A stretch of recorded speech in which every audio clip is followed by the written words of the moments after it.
Some estimates suggest that up to 40% of the population could be considered neurodiverse. So if you're in a queue of 10 people, almost half of them could be neurodivergent.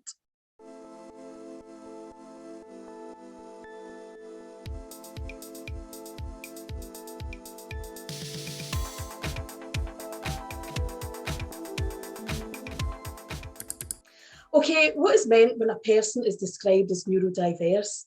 This is a huge topic, so this is just a wee taster. Judy Singer coined the phrase in the late 90s. This Australian sociologist drew attention to the idea that people who are neurodiverse don't have some kind of personality flaw or in a certain way because of bad parenting. To be diverse suggests that there's a typical way to be. Depending which research you favour, some say up to 40% of the population are neurodiverse. It almost balances out. The neurotypical are perhaps not so typical after all. Nevertheless, many people with neurodiverse conditions, including autism, ADHD, dyslexia, dyspraxia, and Tourette's syndrome, to name just a few, have a unique way of interpreting the world.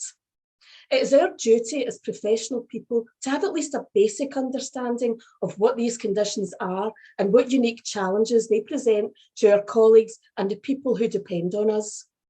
There has been a growth in acceptance and understanding on the challenges faced by neurodiverse individuals.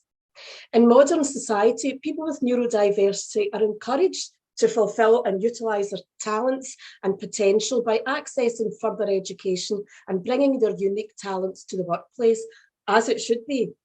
Nevertheless, the challenge remains that the perception of neurotypical brains is that they're in some way superior to neurodiverse brains. I'm sure that Einstein and Steve Jobs would have a laugh at that notion. Both suspected to be autistic. As professionals, we are familiar with the trials of working with people who come to us with the baggage and issues that we all have and that modern life brings. When someone comes to us with a neurodivergence on top of this, we need to be prepared. We want to support the individual as much as the person wants to communicate their needs successfully. Being flexible and open-minded can aid this progress hugely. It's a wonderful feeling to know that we have tapped into a person's unique way of being and they start to fulfill their potential. For a person with a neurodiversity, this may be the first positive experience with a service they've had. Many come to us with a lifetime of feeling different, thinking they're thick and accepting it'll probably amount to nothing. Just turning up in the first place is a huge achievement. Walking down the corridor to reach you will have possibly made them extremely anxious with all the new sights and sounds and chaos that a busy corridor brings. They're already at a disadvantage before they even sit down.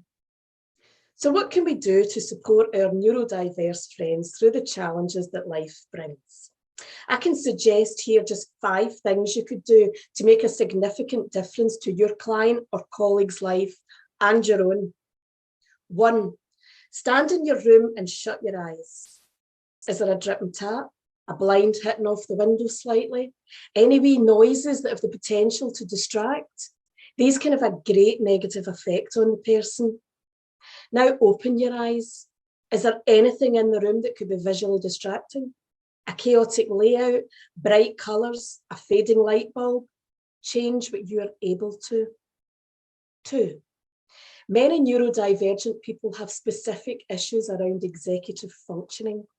This describes a set of cognitive processes which is responsible for memory, focus, motivation, mood, planning, and organisation, to name just a few. Clear instructions, planners, flexible thinking, and an understanding of a person's individual needs can all help to support these executive functions. 3, if you recognise the person you're working with has issues focusing, maybe try to sensitively sit the person in front of you if possible, so their focus is mostly on you. Talk to them. What works for them?